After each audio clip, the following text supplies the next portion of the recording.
Mileage হবে 100% যদি filler gauge ব্যবহার করেন আপনার বাইকের ইঞ্জিনের সাউন্ড এক্সজস্টের জন্য। যেমন আমি যেটা দেখাইতেছি এটা কিন্তু ফিলার গেজ। আমরা অনেকেই বাইকের কাজ করাই মূলত ফিলার গেজ আসলে বাইকের সাউন্ড এডজাস্ট করার সময় ব্যবহার করা হয় কিনা আমরা কিন্তু আসলে অনেকেই জানি না।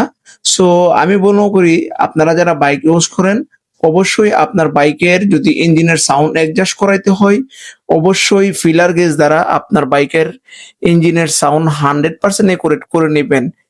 দেখেন আমি কিন্তু এখানে ফিলার গেজ দিয়ে আসলে কিভাবে আমরা অ্যাডজাস্ট করে থাকি। Intact 8, adjust 12। 100% যদি আপনি সাউন্ড অ্যাডজাস্ট করাইতে পারেন তখন কিন্তু আপনি আপনার বাইকের মাইলেজ কিন্তু 100% ভালো পাবেন, একবার 100%। কারণ যদি সাউন্ড অ্যাডজাস্ট না হয় এবং ভেলভ ক্লিয়ারেন্স 100% না হয় তখন কিন্তু আপনি আসলে প্রপার মাইলেজ পাবেন না।